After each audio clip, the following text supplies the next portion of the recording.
तो दोस्तों आज के वीडियो का टाइटल है तांत्रिक और आत्मा का मिलन। कहानी शुरू होती है छोटे से गांव देवलपुर से, जहां की रात इतनी डरावनी होती है कि गांव वालों का रहना दुश्वार हो चुका है। कहा यह जाता है कि इस गांव में हर अमावस्या की रात को गांव के किसी एक सदस्य का गायब होना तय है। गांव के लोग कहते हैं कि कोई एक तांत्रिक है जो आत्मा को शांत रखने के लिए लोगों की बलि देता है। हालांकि उस तांत्रिक को किसी ने देखा नहीं था, लेकिन बस उसकी मौजूदगी महसूस की थी। काले धुएं में, लाल धुएं में, खून, बू, ऐसी चीज़ों में। एक दिन एक लड़का आरव, जो शहर से अपनी पढ़ाई करके अपने गांव लौट रहा था। आरव एक जागरूक लड़का था जो साइंस का स्टूडेंट भी था। आरव अपने गांव पहुंचता है, अपने दोस्त यारों से मिलता है। वहीं आरव को सुनने को मिलता है कि आरव के गांव देवलपुर में ऐसी भी घटना है जिससे लोग काफ़ी डर रहे हैं। आरव इस बात को इग्नोर करता है, इस बात को बड़ा ही पोलाइटली लेता है और आरव यह भी कहता है कि भूत प्रेत जैसी चीज़ें होती ही नहीं है, साइंस इसकी मान्यता नहीं देता है। लेकिन किसी को क्या पता था आरव के साथ ये होगा। एक दिन आरव अपने दोस्तों के साथ एक पेड़ के नीचे बैठ के गप्पे लड़ा रहा था। वहीं एक दोस्त आरव को ये चैलेंज देता है कि आरव, अगर तू इन सब चीज़ों में विश्वास नहीं मानता, जैसे कि भूत प्रेत, तो तू आज रात को इस चैलेंज को कंप्लीट करके दिखा। तेरे को उस तांत्रिक के पास जाना है और उसके बारे में जानना है। आरव साइंस में बिलीव रखता था। आरव ने बोल दिया, ठीक है, मैं उस तांत्रिक के पास जाऊंगा और उसको एक्सपोज करूंगा पूरे गांव वालों के सामने। आरव ने ये चैलेंज एक्सेप्ट किया। रात के 12 बजे आरव और आरव के 3-4 दोस्त जंगल की ओर बढ़ चले, जो रास्ता जा रहा था तांत्रिक के पास। हवा इतनी भारी, पेड़ इतनी जोर हिल रहे थे मानो आपस में फुसफुसा रहे हो। अचानक आरव को एक आवाज़ आती है पीछे से, आरव लौट जा। आरव पीछे मुड़ के देखता है, आरव को वहाँ पे कोई भी नहीं दिखता है। उसके 2-3 दोस्त जो काफ़ी घबराए हुए थे। आरव के दोस्तों ने डर के मारे आरव को बोला, आरव भाई तू रहने दे, हम चल लेते हैं वापस, ये कभी और करेंगे। लेकिन आरव तो थोड़ा सा ज़िद्दी किस्म का था। आरव ने अपने दोस्तों से कॉन्फिडेंस के साथ ये बोला कि डरने की बारी हमारी नहीं, उस भूत की है। ये कहते हुए आरव आगे बढ़ चला। आरव ने जंगल के पार ये देखा एक मंदिर जो काफ़ी पुराना सा लग रहा था, टूटा फूटा सा, जहाँ चारों ओर खून राख बिखरे हुए थे और उसके चारों ओर एक धुआं सा उठ रहा था। आरव उस मंदिर को देख के उसकी ओर बढ़ चला। आरव मंदिर के पास पहुंचा।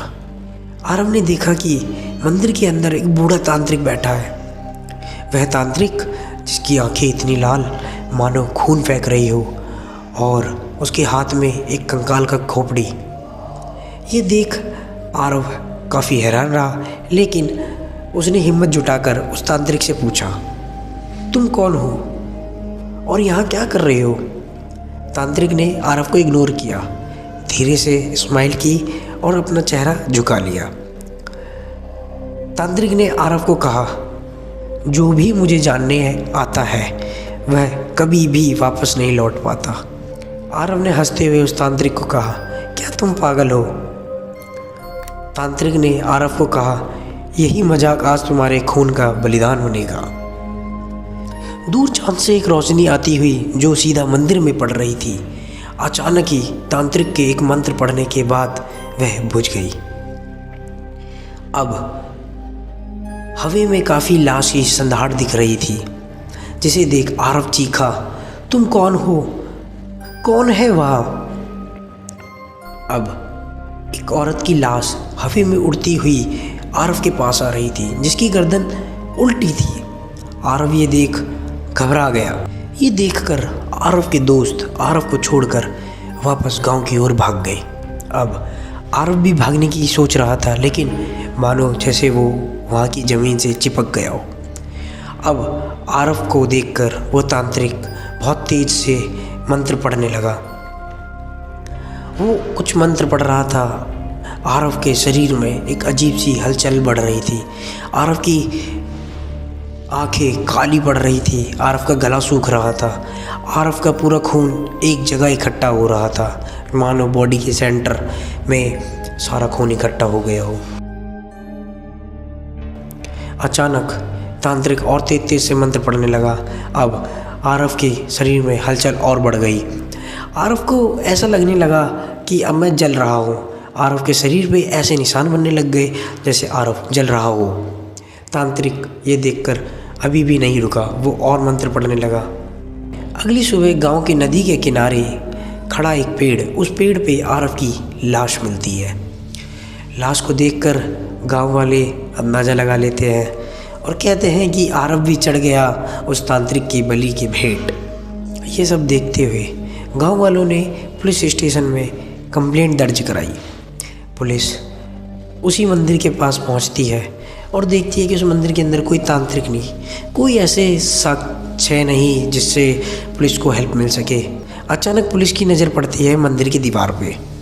वह देखती है कि मंदिर की दीवार पे कुछ लिखा हुआ था। वो साफ साफ लिखा नहीं था, लेकिन हल्के हल्के शब्दों में ये पढ़ा जा सकता था कि अब आप अगली अमावस्या का इंतज़ार करो। पुलिस ये देख के काफ़ी हैरान रही। पुलिस ने तब से अपनी जागरूकता थोड़ी बढ़ा दी उस मंदिर के प्रति। तब से लेकर हर अमावस्या की रात को मंदिर के पास से एक लाल धुआं उठता है और गांव से किसी एक सदस्य की गायब होने की घटना दर्ज होती है। और सबको ये मालूम हो गया था कि हर अमावस्या को किसी न किसी की बलि है।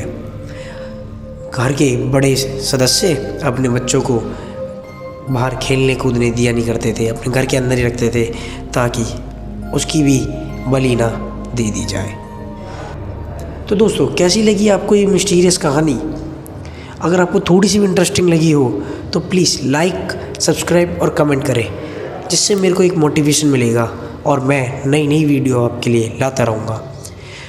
इसका सेकंड पार्ट भी अगर आपको चाहिए तो कमेंट बॉक्स में यस लिखें। मैं जल्द ही आपके लिए इसका सेकंड पार्ट लेके आऊँगा। धन्यवाद।